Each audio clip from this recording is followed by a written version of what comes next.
Corona संकट के बीच प्रधानमंत्री नरेंद्र मोदी ने देश को संबोधित करते हुए 20 लाख करोड़ रुपए के आर्थिक पैकेज का ऐलान किया है।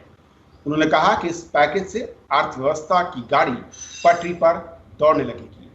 पीएम ने कहा कि 20 लाख करोड़ रुपए का यह पैकेज साल 2020 में आत्मनिर्भर भारत अभियान को एक नई रफ्तार देगा। उन्होंने कहा कि आर्थिक पैकेज कुटीर उद्योग, लघु मझोले उद्योग, एमएसएमई, श्रमिक, किसान और मध्य वर्ग के लिए है, जो भारत के आर्थिक विकास को बुलंदी देते हैं। तो समझेंगे आज अपने कार्यक्रम में कि कोरोना महामारी और संकट के बीच में 20 लाख करोड़ रुपए का ये पैकेज क्या है, इसके मायने क्या है, इसका दायरा क्या हो सकता है और इसके जरिए क्या जो आत्मनिर्भर भारत अभियान की शुरुआत हो रही है उसे कितनी रफ्तार या ताकत मिलेगी। हमारे साथ 3 खास मेहमान हैं। डॉक्टर अरविंद धर्मानी हमारे साथ हैं, चेयरमैन हैं एग्रो फाउंडेशन से। सर, बहुत बहुत स्वागत आपका। शिशिर सिन्हा हमारे साथ हैं, senior deputy editor the Hindu business times से। शिशिर, बहुत बहुत स्वागत है आपका। अभिनव प्रकाश हमारे साथ हैं, असिस्टेंट प्रोफेसर हैं यूनिवर्सिटी ऑफ दिल्ली में इकोनॉमिक्स के। अभिनव, बहुत बहुत स्वागत आपका। शुरुआत में डॉक्टर अरविंद सर आपसे करना चाहूंगा, कोरोना महामारी के बीच में पीएम का ऐलान 20 लाख करोड़ रुपए के आर्थिक पैकेज का, सबसे पहले तो किस तरीके से देखते हैं और कितनी जरूरत इस तरह के आर्थिक पैकेज की अर्थव्यवस्था को, देश को इस वक्त? तो मैं इसको ओवरऑल इकोनॉमी के पर्सपेक्टिव पहले बता देता हूं, फिर डिटेल्स में सब लोग डिस्कस करेंगे। अगर हमने पहले भी एक बार आपके शो पे डिस्कस किया था कि 3 फेजेस हैं। एक तो लॉकडाउन फेज है जो अब तकरीबन खत्म होने वाला है, और दूसरा फेज है जो जिसको ट्रांजिशन कह सकते हैं, लॉकडाउन से नॉर्मल इकोनॉमी, नॉर्मलाइजेशन प्रोसेस जिसको कह सकते हैं, और तीसरा है जो वापस इकोनॉमी को जो 7-8% पे हम चल रही थी और चल सकती है उस पे लाने का। तो अब ये क्योंकि लॉकडाउन खत्म की आशा है, तो ये पैकेज बेसिकली अब सेकेंड फेज और दूसरे और तीसरे फेज का फोकस है, और ये सही चीज है। ऑफ कोर्स एग्जैक्ट डिटेल्स तो हमें पता नहीं है, वित्त मंत्री और आज से बताएंगे, पर ये ओवरऑल पर्सपेक्टिव से तो मैं इसको बहुत वेलकम करता हूँ। ये अच्छी पॉलिसी है कि सब चीज़ों को इकट्ठा एक साथ जोड़ के प्रधानमंत्री ने बताया है, क्योंकि ये सब रिलेटेड हैं और सारी डिस्कशन इंटीग्रेटेड वे में होगी जैसे जैसे ये हमें डिटेल्स पता लगेंगी। अभिनव, 2 अहम बातें हैं कि अगर हम कोरोना महामारी के बीच दुनिया के अलग अलग इकोनॉमी और देशों को देखें, कई सारे देशों ने इस तरह के आर्थिक पैकेज का ऐलान किया है, उनकी जीडीपी या उनकी जनसंख्या या उनके रिसोर्सेज के लिहाज से। भारत में ये जो आर्थिक पैकेज पीएम ने अनाउंस किया है, इसे जीडीपी का करीब 10% कहा जा रहा है। जिस तरीके से धर्मानी सर ने कहा कि जो फेज वाइज हमें जरूरत है और उस तरीके से एक सहयोग, एक आर्थिक मदद सरकार की ओर से तमाम सेक्टर्स को, उस नजरिए से अगर मैं समझूं तो कितना महत्वपूर्ण है ये? जी कविन जी, ये पैकेज बहुत आवश्यक था, क्योंकि देखिए जो इकोनॉमी में जो डाउनटर्न आया है लॉकडाउन के बाद और जो कोरोना वायरस के डिस्ट्रप्शन के बाद, इसमें 3 चीज मुख्य हैं। पहले तो आपके बिजनेसेस जो ठप पड़ गए हैं, जिनको बेल आउट की आवश्यकता पड़ेगी, जिनको लोन्स और क्रेडिट की आवश्यकता पड़ेगी, उसको प्रोवाइड करना होगा। दूसरा जो है, जो आपके बहुत बड़ा आबादी है, जैसे कि करीब जो रिपोर्ट आ रही है कि करीब 10 से 12 करोड़ लोगों की नौकरी जा चुकी है, सो उनको एक इनकम सपोर्ट, एक कंजम्पशन पावर उनकी मेंटेन करने के लिए इनको कुछ इनकम सपोर्ट या कैश ट्रांसफर जैसी चीज की आवश्यकता है। और तीसरी चीज है कि आपकी डिमांड बहुत कम हो गई है, क्योंकि आपका एक्सपोर्ट भी डिस्टर्बेड है, पूरी वर्ल्ड इकोनॉमी डिस्टर्बेड है, इन्वेस्टमेंट्स भारत में पहले से ही वीक थे, और अब जो प्राइवेट कंज्यूमर डिमांड भारत के अंदर डोमेस्टिक थी वो भी कोलैप्स कर गई है। तो उसको फिल करने के लिए फिजिकल स्टिमुलस की आवश्यकता थी, जो इस एग्रीगेट डिमांड को भी बरकरार रख सके, ऊपर रख सके। मेरा मानना है कि इसमें बहुत महत्वपूर्ण 2 चीज होगी। एक कि आप बिजनेसेस को कितना क्रेडिट गारंटी दे पा रहे हैं, लोन गारंटी दे पा रहे हैं, कितना सपोर्ट कर पा रहे हैं। दूसरा मैं देखना चाहूंगा कि इसमें डायरेक्ट स्पेंडिंग कितनी है, डायरेक्ट फिजिकल स्पेंडिंग सरकार की कितनी है, जैसे कि आप इंफ्रास्ट्रक्चर पे कर सकते हैं या सोशल इंफ्रास्ट्रक्चर पे कर सकते हैं, जैसा कि इस समय सबसे बेहतर होगा कि आप हेल्थ सेक्टर पे खर्च करें, क्योंकि आपने देखा है कि पिछले 2 महीने में किस तरीके से जो हमारा प्राइवेट सेक्टर था हेल्थ में वो पूरा का पूरा गायब हो चुका है। सो आप अगर पब्लिक हेल्थ सेक्टर पे खर्च करते हैं तो डायरेक्ट स्पेंडिंग होगी, इससे डिमांड होगी, नए एम्प्लॉयमेंट जनरेट होंगे, उससे डिमांड होगी। तो डायरेक्ट स्पेंडिंग कितना होगा ये इसमें बहुत महत्वपूर्ण रहेगा। बाकी डिटेल्स तो अभी हम लोगों को पता नहीं है, लेकिन जहां तक मेरे को प्रधानमंत्री जी के संबोधन से लगा है कि ये सिर्फ एक मनी पैकेज नहीं है, बल्कि एक रिफॉर्म पैकेज भी है कि आपका land reform, legal reform, institutional reform, supply chain reform, agricultural किसानों के बारे में बात की है। सो अगर वो रिफॉर्म भी होते हैं, वो इंस्टीट्यूशनल चेंज भी आते हैं, क्योंकि मेजर डिस्ट्रप्शन तो इकोनॉमी में हो चुका है। तो अब आपको उसको बिल्डअप करना है, और बाकी जो बहुत दशकों से सिर्फ बातें होती रहती थी कि हमको टैक्स रिफॉर्म करना है और एग्रीकल्चर रिफॉर्म करना है, लेबर रिफॉर्म करना है, अगर हम इसको भी पुश कर पाते हैं इसके साथ, तो मेरे ख्याल से ये एक नए भारत की बुनियाद होगी। बिल्कुल, 2 पार्ट हैं अगर इस आर्थिक पैकेज को देखें शिशिर। पहला रिफॉर्म को लेकर, दूसरा जो है, और पहला आर्थिक मदद के तौर पर। लेकिन जैसा कि अभिनव ने कहा, कई सारे एक्सपर्ट यही सवाल खड़ा कर रहे हैं कि फिजिकल स्पेंडिंग जो है, यानी कि आर्थिक तौर पर जो सीधा खर्च है, वो मायने रखेगा, उसका इम्पैक्ट सबसे ज्यादा दिखेगा। क्या वाकई आपके नजर से भी ये सबसे महत्वपूर्ण होने वाला है? पवित्र, एक चीज हमको ये ख्याल रखना है कि जब हम कहते हैं कि 20 लाख करोड़ रुपए का ये पैकेज है, दरअसल ये एक 20 लाख करोड़ रुपए तक का पैकेज है, जो आपकी शुरुआत जो है वो फरवरी मार्च से हो चुकी थी। तो ये एक कंटिन्यूअस प्रोसेस है, ये नहीं कि वन टाइम पैकेज की बात की गई है। पहला मुद्दा तो ये है। दूसरा ये है कि आप अगर तकनीकी तौर पे देखें तो 20 लाख करोड़ रुपए में ऑलरेडी जो 10 लाख करोड़ रुपए तक के जो पैकेजेस हैं, चाहे वो रिजर्व बैंक के जरिए हो, चाहे वो वित्त मंत्रालय के जरिए हो, वो ऑलरेडी इम्प्लीमेंट हो चुके हैं, उस पर काम शुरू हो चुका है। अब जो नई बातें होंगी वो आपके 10 लाख करोड़ रुपए के लगभग की होगी, जो लगभग जीडीपी का 5% बनता है। इस 10 लाख करोड़ रुपए में ज्यादातर जो फोकस होगा वो ये होगा कि आप 1 लाख करोड़ रुपए खर्च करें, उसको आप लिवरेज करके 4 लाख या 5 लाख करोड़ रुपए में कैसे तब्दील कर सकते हैं, ये बहुत ही महत्वपूर्ण है। देखिए, 20 लाख करोड़ रुपए कहने का सीधा सीधा मतलब, या 10 लाख करोड़ रुपए करने का सीधा सीधा मतलब ये नहीं होता है कि अर्थव्यवस्था पे 10 लाख रुपए की नकदी डाल दी गई है। इसका सीधा सीधा मतलब ये होता है कि एक निश्चित रकम सरकार अपने तरफ से फिर उसको लिवरेज कर, फिर उसके आधार पर और ज्यादा खर्च करने की इच्छा होगी। उदाहरण के तौर पे क्रेडिट गारंटी फंड की बात कर लीजिए, तो माइक्रो स्मॉल मीडियम इंटरप्राइजेस के लिए जो हम लोग क्रेडिट गारंटी फंड की बात कर रहे हैं, वो फंड ज्यादा से ज्यादा 20-25 हजार करोड़ का हो सकता है, लेकिन उसका लिवरेज अगर आप देखेंगे तो वो 3 लाख करोड़ रुपए तक का होगा। यानी कि 3 लाख करोड़ रुपए तक के कर्ज की गारंटी क्रेडिट गारंटी फंड के जरिए दी जा सकती है। तो ये कुछ तकनीकी पक्ष है जिसको हमें समझना जरूरी है, लेकिन फिर भी मैं कहूंगा कि अगर आप एक 3%, 4% या 5% जीडीपी की बात करते हैं, वो काफी महत्वपूर्ण, खासकर ये देखते हुए कि अब हमारे लिए जरूरत सर्वाइवल नहीं, अब हमारे लिए जरूरत रिवाइवल की है। तो ये जो रिवाइवल का फेज है, उस रिवाइवल के फेज में आप कितने ज्यादा टेंजिबल और टेंजिबल, यानी जो वास्तविक में नगद डालना है और उस नगद इस्तेमाल करके और नगद का इंतजाम करना है, इन दोनों का संयोग मिला करके आपके लिए ये पैकेज का स्वरूप होगा। विरमानी सर, 2 चीजें, एक जिस तरीके से शिशिर ने कहा कि 20 लाख करोड़ का मतलब ये नहीं कि सीधे तौर पर ये रकम या इस तरीके का नंबर्स इकोनॉमी को रिवाइव करने के लिए एक साथ पुश किया जा रहा है। अलग अलग स्कीम्स के जरिए अब तक हमने जो एफर्ट देखे हैं वो नंबर्स भी इसमें जुड़े हुए हैं। लेकिन सवाल ये खड़ा होता है कि नंबर्स के लिहाज से अगर हम देखें, अगर मैं गलत नहीं, 2020-21 का बजट करीब 30.42 लाख करोड़ रुपए के आसपास का नजर आया था। वहां पर ये जो आर्थिक तौर पर मजबूती है इन नंबर्स को देने के लिए, वो कितना सपोर्ट करती हुई नजर आएगी अगर बजटरी एलोकेशंस को समझें? देखिए, जैसे एक तो मैं ये शिशिर जी ने जो बोला है वो बिल्कुल सही है, क्योंकि जैसे गारंटी होती है उसमें एक्चुअल एक्सपेंडिचर नहीं होता, ये बैकअप होता है, बैकस्टॉप, रिस्क शेयरिंग एटसेट्रा। इसका जो एक्चुअल आउटले होगा वो 2 साल बाद हो सकता है, 10 साल बाद हो सकता है, कमिटमेंट होती है। और पर ये कमिटमेंट बहुत ज़रूरी है, क्योंकि इसके बगैर जो रिस्क अवर्स बैंकर्स हैं, खास करके पब्लिक सेक्टर के बैंक्स जो हैं, वो पैसे नहीं देंगे, क्योंकि एमएसएमई का कंप्लेंट है, उनके पास बहुत लिक्विडिटी है पर वो दे नहीं रहे। तो ये गारंटी मेथड जो है ये एफिशिएंट भी है, इफेक्टिव भी है, और ये मल्टीप्लिकेशन कह लीजिए, हाँ, that is one way to explain it, ये बहुत महत्वपूर्ण होता है।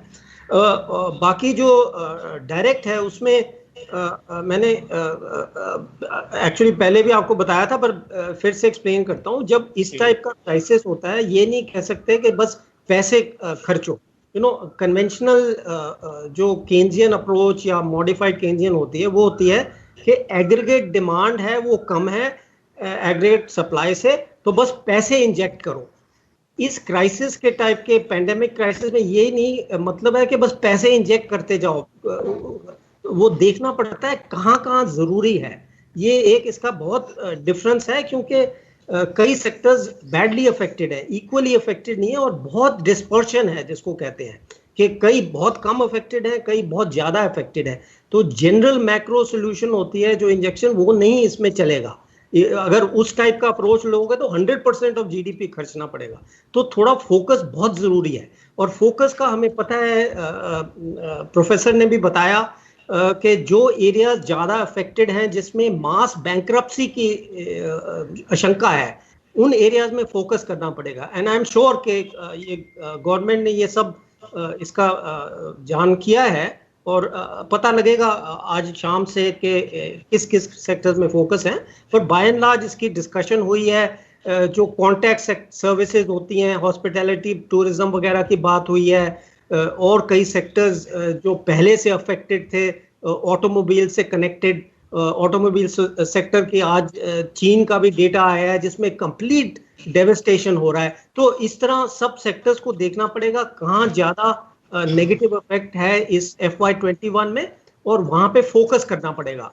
नहीं तो ये वेस्ट हो जाएगा, डिस्पर्स हो जाता है। इतनी बड़ी जरूरत है कि अगर खाली बस एक्सपेंडिचर करते रहो उसका कोई फायदा नहीं है। एक और चीज मेंशन करूंगा, वो है कि जो टैक्स रिफॉर्म और एक्सपेंडिचर रिफॉर्म की हमने बात की थी, वो भी इम्पोर्टेंट पार्ट है, और उसमें भी पैसे लगते हैं, क्योंकि इन द शॉर्ट टर्म कुछ जब आप टैक्स रिफॉर्म करोगे तो हो सकता है कि एक साल उसकी जो रेवेन्यू हो वो थोड़ी कम हो जाए, तो वो भी इसमें गिनी जाएगी। तो होपफुली जो पैकेज अनाउंस होगा उसमें टैक्स रिफॉर्म और एक्सपेंडिचर रिफॉर्म की भी बात की जाएगी। अभिनव, जिस तरीके से हमने देखा है कि ये भारत की ओर से जो अनाउंसमेंट किया गया है, मैं आंकड़े देख रहा था, हालांकि ये ऑफिशियल नहीं है, लेकिन एल्गिन की ओर से जो वर्ल्ड वाइड आंकड़े जारी किए गए हैं, चाइना जीडीपी का 3.8%, यूके 5%, इटली 5.7%, फ्रांस 9.3%, यानी कि इस तरह की इकोनॉमी भी अपनी जीडीपी के इस परसेंटेज, इस हिस्से को आर्थिक पैकेज के तौर पर इस्तेमाल कर रही है।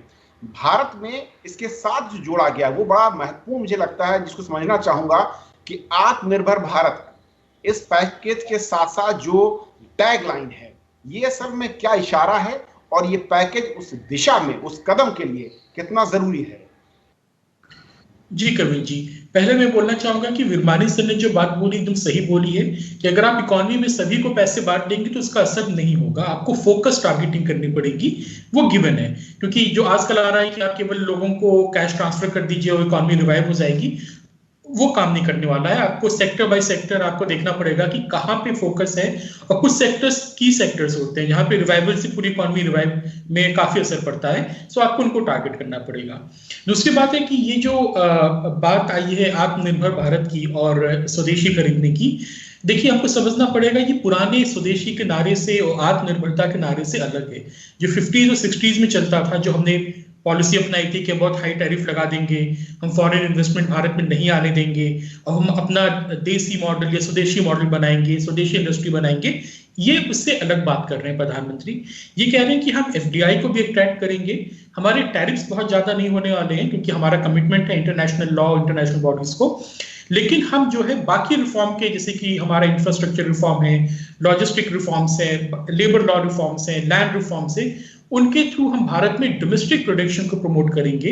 और भारत जो अब तक नहीं कर पाया है कि आप ग्लोबल प्रोडक्शन नेटवर्क का हिस्सा नहीं बन पाए हैं, भारत एक आउटलायर है इसमें। आप एक लेबर अबेंडेंट कंट्री होने के बावजूद भी आप असेंबली प्रोडक्ट्स में या पार्ट्स एंड कंपोनेंट्स में आप जो है इंटरनेशनल सप्लाई चेन का हिस्सा नहीं बन पाए हैं, जो बहुत बड़ा कारण रहा है कि आपकी मैन्युफैक्चरिंग ग्रोथ नहीं हो पाई है।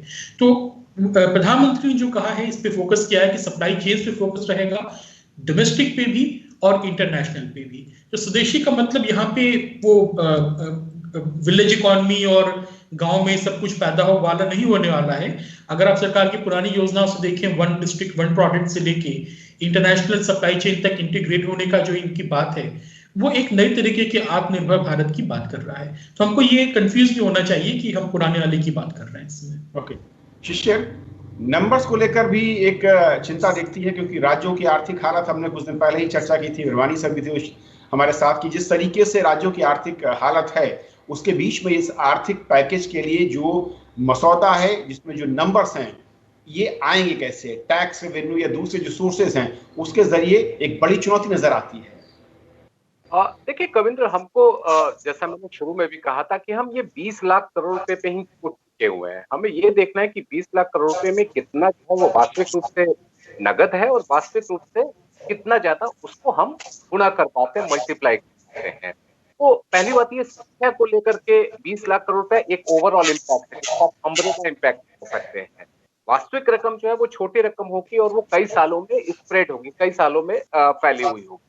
ये बात सही है कि राज्य सरकारों के पास बहुत संसाधन नहीं है और राज्य सरकार केंद्र की तरफ ही आस लगाए बैठे वो उनकी कितनी मदद कर पाते हैं, चाहे वो आपके बजट के जरिए करें, चाहे वो उधार लेकर के करें, या फिर जो आखिरी विकल्प बचता है जिसको लेकर के हमेशा चर्चा चलते रहती है कि क्या हमें नए सिरे से नोट छापना चाहिए, जो हमने 1997-98 में बंद कर दिया था, घाटे का जो हम लोग मोनेटाइजेशन कहते हैं, उसको हम नए सिरे से शुरू करें ताकि अतिरिक्त नकदी आए, अतिरिक्त लिक्विडिटी आए, उसको हम राज्य सरकार को दे सके।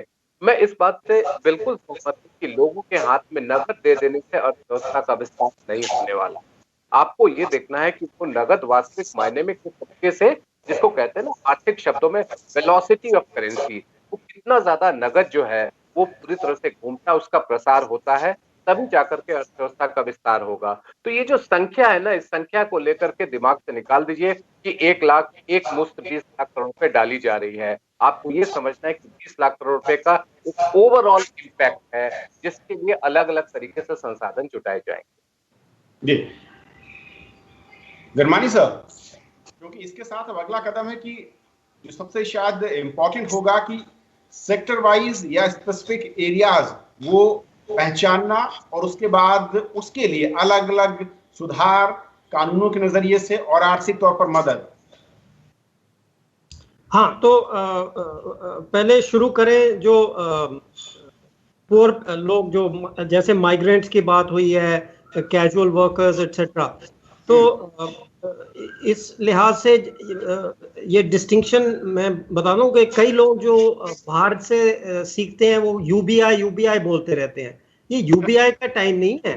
जो एक्चुअल अफेक्टेड हैं, माइग्रेंट्स हैं, कैजुअल वर्कर्स हैं, जिनके पास खाने का पैसा नहीं है, उनके पास पैसे देने पड़ेंगे। तो ये फोकस जो हम बात कर रहे हैं, ये उस तरफ भी फोकस अप्लाई करता है। और इसके लिए जो डैम कह लीजिए, मोबाइल बेस्ड, आधार बेस्ड जो भी है, वो सब मिला के अगर वो सिस्टम को एक्सपेंड कर दें, उसको पक्का बनाए, वो भी होना चाहिए इसमें। क्योंकि अगर वो आज होता तो हम बड़ी जल्दी, ऑलरेडी वो जो माइग्रेंट वर्कर्स हैं उनके पास पैसे पहुंचा सकते थे, तो दोनों काम हो जाते। वो स्टारवेशन की इशू भी नहीं आती, इतना जो झमला हुआ है वो भी नहीं आता। But anyway, better late than never. और आई एम श्योर के प्रधानमंत्री के जो पैकेज में इसकी डिटेल्स भी आएंगी। तो एक तो ये है। दूसरा, हमने मास बैंक्रप्सी की बात की, उसमें क्रेडिट भी होता है। तो इससे मैं एक्सप्लेन करूं, क्योंकि ये जो नॉर्मल क्राइसिस होते थे, जैसे ग्लोबल फाइनेंशियल क्राइसिस, हम उसमें जनरल क्रेडिट, हमने जैसे जीएफसी में मैं सीए था, तो उस वक्त भी थोड़े, एक तो जनरल एक्सपेंशन ऑफ क्रेडिट किया था, पर वहां पे जो अफेक्टेड थे वो एक्सपोर्ट सेक्टर्स ज्यादा अफेक्टेड थे, उनका क्रेडिट बिल्कुल खत्म हो गया था। जो एक्सपोर्ट क्रेडिट होता है लिंक टू एक्सपोर्ट एलसीज, तो इस तरफ वो की इशू नहीं है। इशू है एनबीएफसी जो ऑलरेडी प्रीवियसली अफेक्टेड थे, जो एमएसएमईज को कम मिलता है जनरली, क्योंकि बैंक समझते हैं कि ये बहुत रिस्की हैं।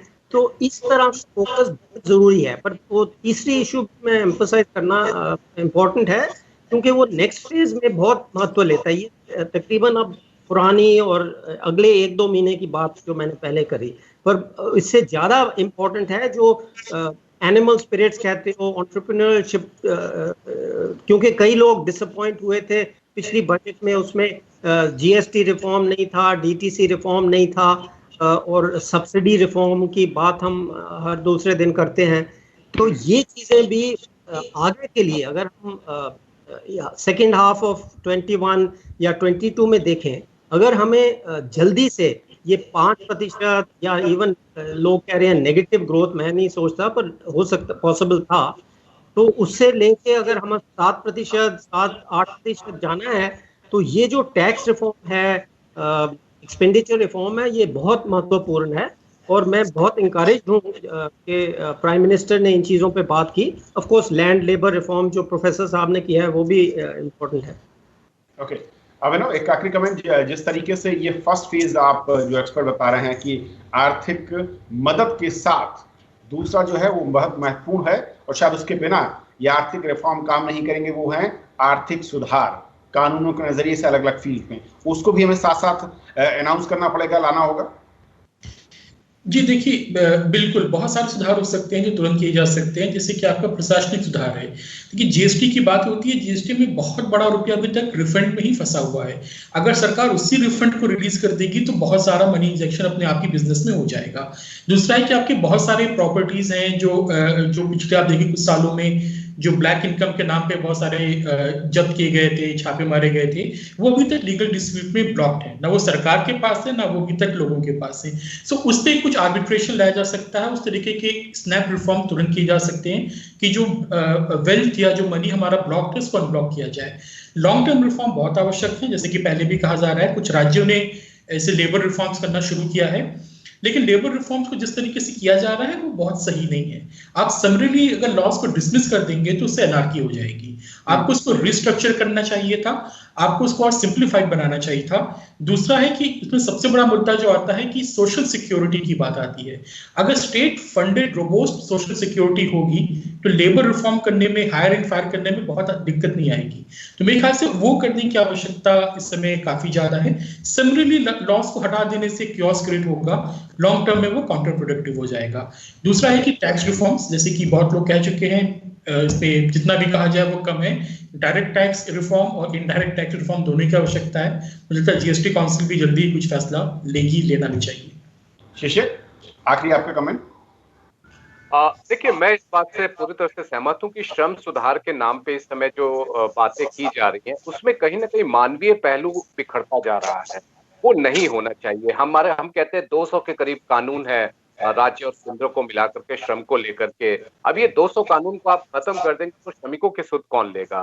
तो ये सुधार के नाम पे और उदारीकरण के नाम पर एक बिल्कुल उलट व्यवस्था चलाना ये कहीं से भी उचित नहीं है। हमें इसका एक मानवीय पहलू भी देखना होगा।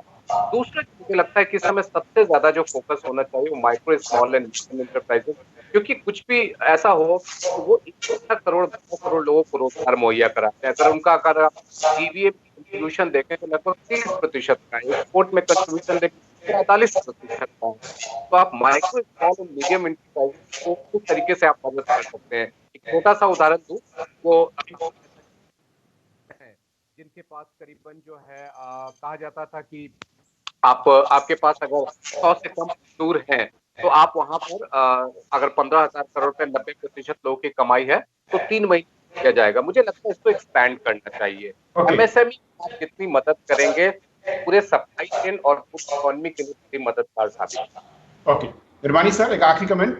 हाँ जी, तो इसीलिए मैं कह रहा था, देखिए हम अगर लेबर को लें तो हम तकरीबन 3-4 साल से वेट कर रहे हैं। यूनियन गवर्नमेंट ने अनाउंस किया था कि ये सारे जो 11-12 लेबर लॉज हैं उसको 4 में रिड्यूस करके उसको सिंप्लीफाई करेंगे।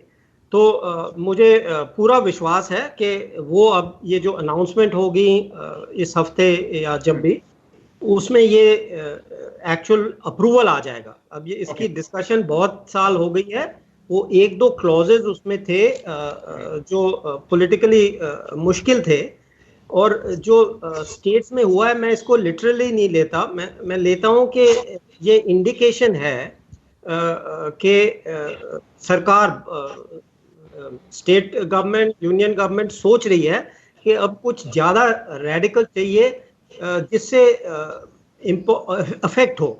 जो एक्चुअल डिटेल्स हैं वो कोई भी नहीं सपोर्ट कर सकता। कोई इकोनॉमिस्ट, हम 50 साल से इस पे बात कर रहे हैं कि सारे अबॉलिश कर दो, ये किसी का वो नहीं है। I mean that is all, you know, ठीक है, क्रिटिक्स जो हैं वो इस पे ही फोकस कर रहे हैं। मैं इसको लेता हूँ कि इंटेंट है कि रेडिकल रिफॉर्म, और यूनियन गवर्नमेंट उसको लेके कुछ करेगी। No, why are they so important? Important ये है कि दुनिया में once in a life time opportunity, मैंने पहले कहा था, फिर मैं वंस इन अ जनरेशन, अब फिर once in a life time कहूंगा, जो सप्लाई चेन्स का है। तो जैसे किसी ने उदाहरण दिया, अगर जो टेक्सटाइल सप्लाई चेन है उसका 5% ऑफ चाइना भी हमारे यहाँ आ जाए तो हमारे टेक्सटाइल एक्सपोर्ट दुगने या तिगने हो जाएंगे, और उसमें इतनी एम्प्लॉयमेंट होगी कि आप इमेजिन भी नहीं कर सकते। तो उसके लिए लेबर रिफॉर्म बहुत जरूरी है। और आई एम श्योर नाउ कि आफ्टर ये जो स्टेट गवर्नमेंट ने किया है, गलत ठीक, वो हम फाइन पॉइंट डिस्कस कर सकते हैं। और जो वित्त मंत्री, प्रधानमंत्री ने बोला है, आई एम कन्विंस कि उनको ये आइडिया अब हो गया और कुछ मेजर रिफॉर्म्स करेंगे और सप्लाई चेन्स इंडिया में आएंगी। पर सप्लाई चेन तो एक वर्ड है, और उसके साथ जितनी एम्प्लॉयमेंट आ सकती है वो सोच भी नहीं सकते। बिल्कुल सर, बहुत बहुत शुक्रिया आप तीनों मेहमानों का हमारे साथ इस चर्चा में जुड़ने के लिए और समझाने के लिए कि प्रधानमंत्री की ओर से अनाउंस किए गए